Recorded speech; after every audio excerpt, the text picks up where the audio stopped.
Years ago, I nearly became an atheist. Now I think atheism is a mental funk that has fallen over Western civilization. It kills culture, causes us to reject our own identity, and it dehumanizes us. I no longer think there are good reasons to be an atheist. Atheism is death. Behind me is the historic Wyoming building in downtown DC. Famous figures like Dwight Eisenhower and George Stephanopoulos have lived here.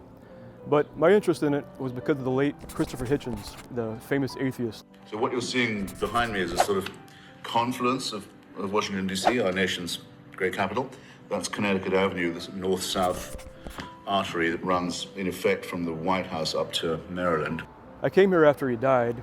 I had a lot of reflecting to do. Though I was a devout Christian, I struggled with my faith, and there were reasons for that were very personal.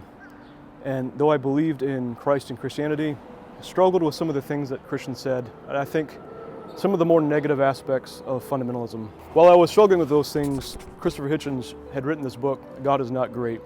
It was spurred by the aftermath of 9/11, George Bush claiming that God told him to invade Iraq. This was, I think, seen as religious overreach, and Chris Hitchens basically lumped all religions together and blamed all of the world's evil on religion. Religion poisons everything. Because of some of the things I experienced that resonated with me. And so when he died, I had a choice to make. I came here and, after a lot of reflection, left behind my tendency to atheism. In this video, I'll share 5 reasons why I think mature people, thinking people, should reject their atheism. First, I'd like to ask my religious friends, if you'll permit me, to have grace and patience with me and with our atheist and agnostic friends and neighbors. Give no quarter to atheism, but having charity and patience and grace with atheists, I think is something that Christ would want us to do. Now, if you're an atheist, know that I'm not attacking you as a person. I can very much sympathize with where you're coming from. I'm not saying necessarily that I'm your better. What I'm going to say is that atheism's critiques of religions very often, though sometimes succeed against certain sects of religion, very often fail at a deeper level. And there are critiques of atheism that very much need to be made. So, critique number 1. Atheism has cultural bias. Ideas and philosophical revolutions don't happen in a vacuum. They happen typically as a reaction against ideas that came before it, or they happen as a progression of ideas that came before it. I'll make this point very quickly. Think back about the history of ideas in Europe. The Age of Enlightenment. This is something that was self-termed by the people who supported the age, so-called, of enlightenment. And scholars will typically have that beginning around 1715, but really the ideas in the Enlightenment began in the 1600s with people like Francis Bacon and René Descartes and then David Hume. These people, to varying degrees, were skeptical of what had come before. And they're exploring new models of what's called epistemology, or the philosophy of how we know things. And they concocted really new models of the state, of human nature, views of miracles as being suspect because of empiricism, and all these things. Hop, skip, and a jump. By the time of Thomas Jefferson, Voltaire, and Thomas Paine, in the 1700s, you had people who deemed anything that came before it the Dark Ages. We modern scientific people, with our rationalism, not to mention slavery, look at the past as being superstitious, shrouded in the darkness of religion. In reality, scholars today have recognized that the Dark Ages were really very short. Strange women lying in ponds distributing swords is no basis for a system of government. It's simply the case that kings in England and France and elsewhere, like King Alfred the Great, would unify their people in a collapsing civilization, promote literacy, morality, social cohesion, armies to stand against the invasion. And in these civilizations, which had prior been pagan, in their Christianization, invented things like hospitals and schools as we understand them today. This led G.K. Chesterton to say this: I read a little history, and in history I found that Christianity, so far from belonging to the Dark Ages, was the one path across the Dark Ages that was not dark. The archaeologist Howard Williams had this to say: stereotypes and popular perceptions of the early Middle Ages, popularly still considered the European quote-unquote Dark Ages, plague popular culture. Put bluntly, the popular perception of the Dark Ages doesn't match reality. Put more bluntly, in the Age of Enlightenment, the British Empire spread throughout the world, and the Anglosphere with it. Now, this isn't to say that the English didn't do some good things, or that every society that was conquered by them were perfect either, no. But the idea that these other civilizations were just in general superstitious and lesser is something like Eurocentrism. And from this Anglosphere and German rationalism, the idea that we were progressing from the Dark Ages with our reason and rationalism and science and that all civilizations in the past were somehow bankrupt in these areas. The more we question the past, the more we question our ancestors, frankly from any civilization, the smarter we were. Now, this was sold as free thinking, but in reality, it's just become a new set of dogmas. Chesterton again noted this: in actual modern Europe, a free thinker does not mean a man who thinks for himself. It means a man who, having thought for himself, has come to one particular class of conclusions: the material origin of phenomena, the impossibility of miracles, the improbability of personal immortality, and so on. In modernity, you have a slow descent from historic Christian religion, and for a long time, increased skepticism about anything our ancestors from Asia, Africa, the Middle East, and even this continent would have taken for granted. They all knew, without exception, that there was more to the world than matter. And the idea, though I wouldn't agree with many of their religious convictions, and though there were superstitions, and superstitions still, the idea that this Western view of progress, the idea that we now can understand the chemical composition of the moon or the stars, means that they mean virtually nothing, they're just rocks floating in space, would have been abhorrent to our ancestors. This skepticism only developed in a West in which it was allowed to develop in reaction against and in development with ideas that came before it.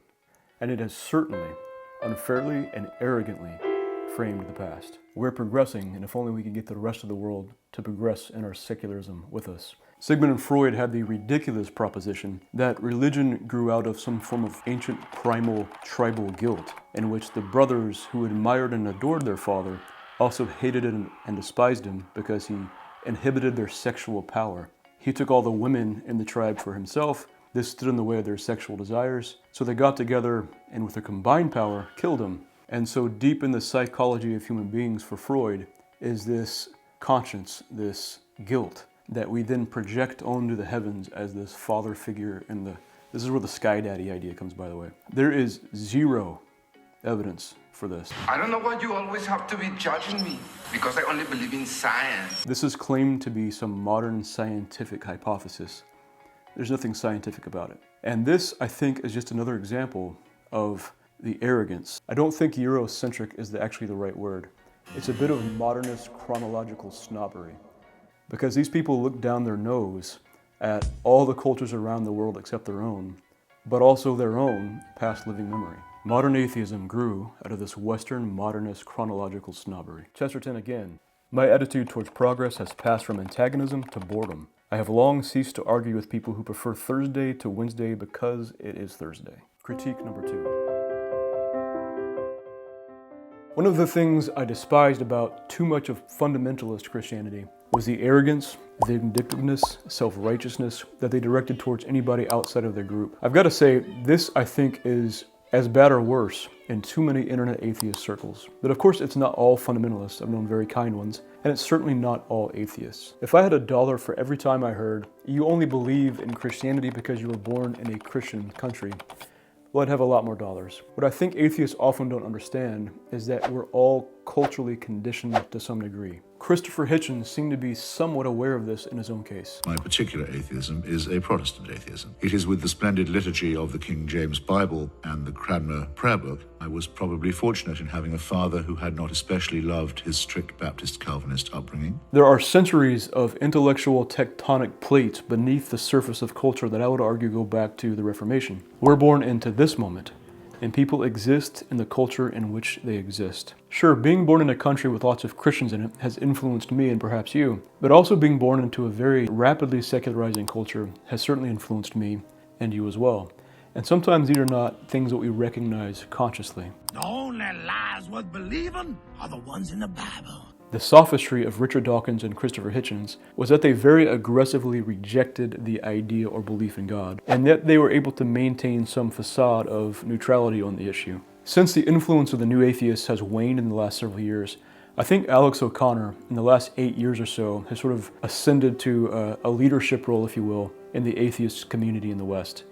And one thing I respect about him is that he seems, at least, to be genuinely seeking to understand this, to refine his understanding, and to see all sides fairly. And I can very much relate to that. He recently acknowledged, in academic circles at least, that atheism is the belief that there is no God. It's not really the same as agnostic. I mean, there's an interesting debate about whether atheism is just a lack of belief in God, or whether it's the belief there is no God. My understanding is that a lot of people colloquially use the word atheist to describe a lack of belief in God, and that's fine. If that's what they mean, then I'm happy to run with that. But that in an academic setting, in academic philosophy, for example, if you sort of look up an actual dictionary definition, tends to mean the belief that there is no God, which is a much more helpful way to use the term, I think. In terms of my own belief, I think that it does sort of ebb and flow. If you think atheists are in general neutral on the topic, try debating a few online. Some are preacher than the preachiest preachers I've ever heard preach. And even so, various atheist groups have begun to form their own primitive orthodoxies,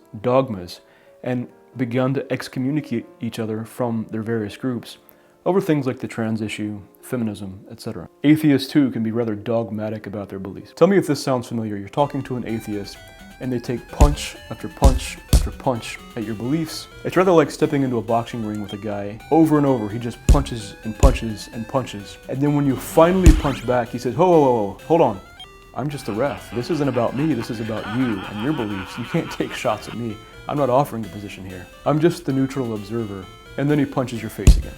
It's as though they're just sitting on reason's lofty heights of reason, looking down at us poor people here below, with our dim, uncomprehending eyes, unable to see that the evidence just cuts against our beliefs. But the reality is, this is not human nature. Human beings are not Vulcans. Atheists are not logic gates that just simply rejects the insufficient logic of religion. So we often seem to feel that atheism or secularism is sort of the default. I have received decades worth of secular, even sometimes shots at religion, conveyed to me through the culture. Those influences are still very present in our culture. The imagination is a faculty of our mind. I don't mean by this imaginary, like fairies or leprechauns. What I mean is, imagination helps us form a picture of things not immediately present to our senses. So imagine you're going to work or school and you're imagining the person that you're going to see or be with, or your girlfriend, or the things you have to do for the day. Your imagination is helping you form that picture. And your imagination helps you form a picture about which the reason can make value and truth judgments. In the modern West, we simply have a lot of secular influences. René Girard knew that myth and ritual helped to form a social cohesion in early societies. Religion was the base of culture for René Girard. But as religion declines in the West, we're left with a different kind of culture. The leftovers and remnants of the old Christian culture, certainly. But also a very consumerist culture that's trying to sell you something, usually appealing to your base instincts. And it's here I'd like to ask my Christian friends again to have some grace with me and some grace with my friends. If you talk to someone about God, you need to know that we are not just using our logic and looking for enough evidence. There are sometimes unconscious mental associations. If you say, God loves you like a father, keep in mind that some people had absent fathers, or drunken fathers, or abusive fathers. Keep in mind that some people had very negative experiences with a bad priest, or a terrible pastor figure. They have trouble trusting religious people at this point, and I think that's understandable. But also, I think God knows this about us, and He does have grace. For the atheist to claim that your arguments are just simply bad, well, the reality is we don't live in logical syllogisms. We live in life. And the reality is why many atheists, while claiming to be neutral, have simply already made up their minds. The pragmatist philosopher William James had this to say, responding to a neutral atheist, he says this: "The greatest empiricists among us are only empiricists upon reflection. When left to their instincts, they dogmatize like infallible popes. When the Cliffords tell us how sinful it is to be Christians on such, quote, insufficient evidence, end quote, insufficiency is really the last thing they have in mind. For them, the evidence is absolutely sufficient, only it makes the other way. They believe so completely in an anti-Christian order of the universe that there is no living option. Christianity is a dead hypothesis from the start." Third critique, atheism's terrible arguments. Atheists often enjoy mocking fundamentalist bad arguments for the Christian religion. What's less often addressed are the many terrible arguments for atheism. One, Christopher Hitchens himself simply misunderstood the moral argument for God's existence. This is one worth looking into and reflecting on. But Christopher Hitchens, Richard Dawkins, and many of my friends seem to think that the moral argument is claiming that because you're an atheist, you can't be a good person. And then they'll retort, well, if you're only a good person because you're scared of hell, you're probably not a very good person. I'd add the caveat that I'd rather someone not murder someone because they're scared of hell than murder someone. Most devout Christians that I know are not Christians because they're scared of hell. They're Christians because they love God and they try to be better people in order to please God and do what's right by loving their neighbor, giving to charity, etc. The argument, of course, is that without God, why is there good reason to think that moral values exist? I would say that God's nature is ultimately good. Transcendent things make a whole lot more sense, and they're grounded in the existence of God. Without God's existence, so many forms of the moral argument go, there's no reason to think that objective values exist. Christopher Hitchens just sidesteps this with a bit of sophistry. Believe in the rest of it, don't believe in the prophets, don't believe in the mountaintop, don't believe in the revelation. Well, nor should you. But how dare you suggest to us that we couldn't teach our children self-restraint and respect for others and the golden rule? How dare you? Another example from Hitch. His primary thesis in his book, God is Not Great, is that religion poisons everything. All or most of the world's violence, wars, etc. are because of religion. Very simply, if we get rid of religion, we'll get rid of the wars and the violence. I think this is demonstrably false and incredibly naive. Many religious people have obviously went to war for various reasons throughout history. This is obviously undeniably the case. Whether they were Native American tribes here, Muslims or Christian kings warring, etc. Religious people have went to war for many reasons. But a couple of caveats here in this complex landscape. Some wars are worth fighting. Some of those religious wars, I dare say, you and I would probably fight too if we were in that situation, because they were defending themselves from invaders. Now, if I were an atheist, I would say yes, but they're fighting wars because they're religious. And I would say that is sometimes, but of course not always, the case. In the last several centuries, modernist secularism has sort of been waving over culture. It turns out Socrates was onto something when he said democracy can devolve to a mob. In the French Revolution, they murdered far too many people in the name of reason, democracy, and progress. They hated the Catholic religion, their own cultural inheritance. They directed their anger not just at decadent aristocrats, but at their own cultural inheritance. France is the first daughter of the church, and yet in that era, the French grew to hate not just these aristocrats, but Catholicism itself, thinking that Catholicism was antithetical to democracy and freedom. Their ideology motivated them to do violence. And I think we see people justifying actual violence right now who are secular people. I think what this actually shows in the complex landscape of culture and human nature, that there's something deeply flawed in human nature. Whether you're religious or not, we all have the tendency to be a bit arrogant, a bit self-righteous if we're not careful, a bit vindictive, and to label the other groups always the evil ones and ourselves the good ones, and then sometimes to justify the violent things we do to them. This is simply a deeper issue with human nature. For Hitchens to blame the world's violence purely on religion is simplistic to the extreme, demonstrably false, and absurd. Critique 4. Atheism is inevitably reductionist. Here I think the Christian is in a more difficult position. His or her job is to explain a complex picture of reality with a lot of connected dots. The atheist has the easy job of just poking holes in the picture. It's often an imbalanced conversation in which the atheist can mock and ridicule and really have to defend very little. Now, I'm a Catholic, and in Christianity, I think particularly Catholicism and the high sacramental traditions in Christianity offer a very complex, unified picture of reality, which we Christians believe is made sense of very elegantly in God.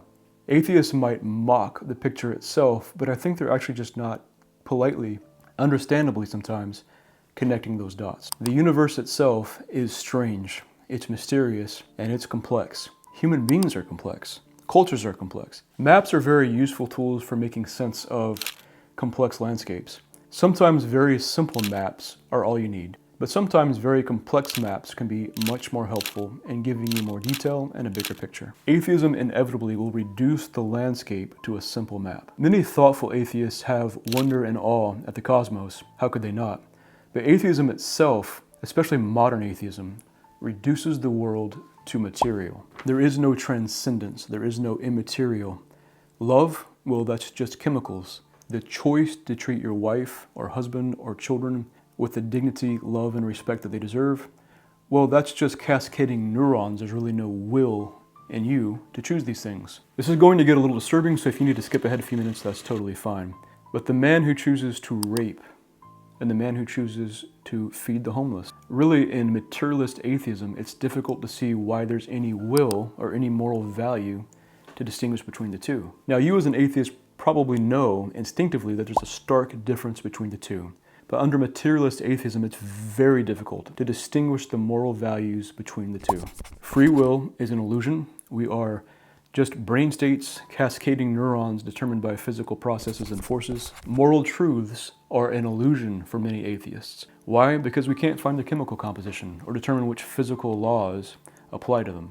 And so what modern atheists tend to do, since Freud at least, is reduce morality to the simplest map. What can be explained scientifically. They'll overlay the map of physics or chemistry to what I think is an immaterial part of the landscape. Now, many atheists openly reject the idea that morality is objective, that there are real moral values, opting instead for them being illusory. But morality is what I would say, Friedrich Nietzsche would say, is a necessary illusion. It is something that we need for a society to function, but it is not something that is definitively true. Now think this through. Are we really going to believe that racism is not objectively evil? That rape, child abuse, murder, incest, oppression, slavery, theft, that these things are not in some real way bad? Because of how the history of ideas have played out in modernity in the West, we tend to be extremely skeptical of any immaterial layer of reality, and we opt instead for the physical explanation. And sometimes we risk reducing the world to that physical explanation. It's like listening to Beethoven and saying, it's not objectively beautiful. And it's not objectively beautiful because we understand the sound waves and the harmonics. Those intellectual peasants in Beethoven's day might have been duped by the illusion that this music is genuinely beautiful, or that this woman is beautiful, or that this child is beautiful, or that this waterfall is beautiful. But we enlightened ones understand that this is all an illusion because we know about sound waves. The philosopher Peter Kraft said something like this: there exists the music of Beethoven, therefore God exists. You either get this one or you don't. If you don't, that's not a flex. And reducing morality and beauty and the will to the material, and sort of rejecting the fact that these things are real elements of the world, I think what's happening is the modern West is borrowing the inherited moral values of Christianity and twisting them off-center. Some atheists who hold this are already beginning to twist morality into absurd places. So then it circles back. So let's say we had people who took fetuses, made them permanently unconscious, and made them infant, toddler, or child sex dolls. So we have unconscious infants and toddlers. They were never conscious. They're used as child sex dolls. Your only objection to that practice would be if it caused more pedophilia among other conscious Correction. Yeah, because I would say there's no person is being harmed there. Okay. So child sex dolls could be on the table. Okay. No person is being harmed there. Let me tell you, other cultures around the world have noticed this, by the way. The incoherence of saying beauty isn't real, will isn't real, morality isn't real, virtue isn't real, justice isn't real, is death for society. It'll wreak havoc on the justice system. Do you want to believe in human rights? That's gone. It's blinding us to real layers of the world and ourselves. Besides, if I reject physical determinism and fatalism, and I chose to be a Catholic, then I couldn't help it. I was predetermined to reject determinism. I was fated to reject fatalism and become a Catholic. So don't try to sway me. Fifth critique, atheism of the gaps. When I was a young Christian, just beginning to attend church faithfully and on my own, the arguments I heard to support Christianity were frankly terrible. I debated one atheist one time, and he said, Hovind, the eye is an example for evolution because it's poorly designed. And at the time I was very young, I sort of accepted that these people knew what they're talking about, and I mean no ill will towards them. But as I grew up, was exposed to more information, I began to study and reflect and think. It turned out that those arguments to support Christianity fell into a category that atheists, the new atheists particularly, would criticize called God of the gaps. The argument would go something like this. Okay, Mr. Scientist, you can explain this and this, but between this part of astrophysics or chemistry or biology, there's a gap in your understanding. Voila, therefore, God exists. Which doesn't logically follow whatsoever. The new atheists rightfully critiqued these arguments. Simply because I can't explain something in this model or this framework doesn't mean that God exists in that gap. My fifth critique of modern atheism is very simple. I think that the weight of the atheist arguments have run out of steam. It turns out that most of their arguments too were bad. They were slick witticisms or full of arrogance and mockery, and they resonated with so many of us because of the failures we saw in American Christianity. But I want you to notice a subtle change an atheist-Christian dialogue in the last several years. Because of the internet, we now have far more information available to us at a moment's notice. By the way, I think this is a cause to give our Christian parents, grandparents, some grace. They didn't have these resources that we have. But access to classical arguments for God's existence, the 5 ways of Thomas Aquinas, Leibniz's contingency argument, the Kalam cosmological argument, the moral argument, etc., have given us a richer understanding of the world, ourselves, and the Christian faith. As this has happened, there's been a shift in intelligent atheist dialogue. Alex O'Connor is a good example of this. It went from religious arguments are terrible and stupid and religion is obviously false to a cautious consideration of religion. So when Alex O'Connor sits down with Father Pine and others, he may not buy the Christian worldview, but it's a far cry from Christopher Hitchens mocking Christianity as being stupid. I can relate to him because though we've lived very different lives, his mind seemed to be taking a very similar path to the path mine took. For me, it wasn't one single argument that proved to me with 100% certainty that Christianity is true. I don't think that's how things work. But as I began to reflect on life, culture, history, philosophy, and the cumulative case for Christianity, from contingency, from morality, from beauty, from fine-tuning, these arguments might not convince me on their own, but they did have some amount of force. But what I saw was a picture being created that matched the reality that I see, that matched the Christian world picture. Now, I didn't have every answer to every question, and I still don't, but the dots were connecting. Here's what I caught myself doing. There was a subtle shift in myself. I went from questioning and rejecting the bad arguments for God's existence that I'd been handed. That left a great amount of tension for me, and feeling drawn towards doubt and uncertainty. And what I caught myself doing was my skepticism was shrinking, at least the reasons for my skepticism. It shifted. The arguments for Christianity actually carried a lot of force. And what Alex O'Connor, I think, is at risk of doing now, and I was at risk of doing, was saying, okay, Mr. Christian, okay, Mr. Philosopher, okay, Mr. Theologian, okay, God, the framework actually makes a great deal of sense. But there's a gap. And in that gap, you can't explain that to me. Voila. Therefore, I'm not 100% certain about every part of this. Therefore, I won't be a Christian. For me, that was feelings of despair. That was pain and suffering in life that I'd seen and experienced. That was asking the question why children suffer and why those children might call out to God in moments of torment. And it doesn't seem that God heard their prayer. And then I grew up. It turns out life is complicated. No matter what you believe, life can be hard. Because even if I had went with atheism and remained aggressively skeptical, I would still have a lot of questions that I never got answers to. And the framework for being a materialist atheist, or even a Platonist trying to be an atheist, brought a whole larger set of problems that seemed incoherent with the world in which we live. It's an atheism of the gaps. This part seems unfair, or you can't explain the details of this. Therefore, I'm an atheist. Christianity has a great deal of explanatory scope. In other words, it makes sense of a great deal of things in life. But there are shadow spots in our understanding, but that's no place to hang your skepticism. And what I came to realize was that the children that suffered, that I was so concerned with, if materialist atheism is true, then there's no reason to think that their suffering is actually wrong. If a child is strangled and murdered, there's no reason to think that that's evil under materialist atheism. But if Christ is who he says he is, and he is, then what I do know is that that child's life meant something. And that we as Christians, though we don't have full certainty about every question in life, have a duty to act in charity, to try to make the world a better place, to help.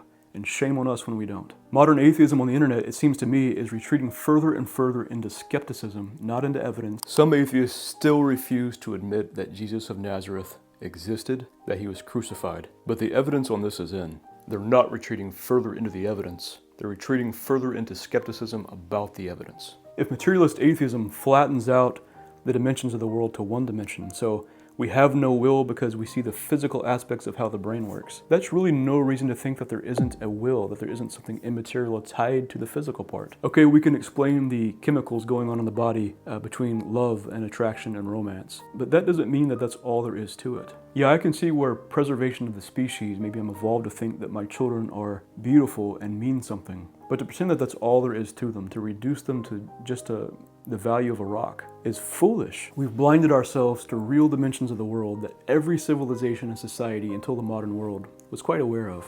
Atheism is myopic. It flattens out the world. It kills culture. It makes our lives meaningless. It's not intellectual humility, it's arrogance. You've elevated your career by picking on bigger and bigger target, kind of going from being Hitchens against Kissinger, Hitchens against Clinton, Hitchens against Mother Teresa, Hitchens against God.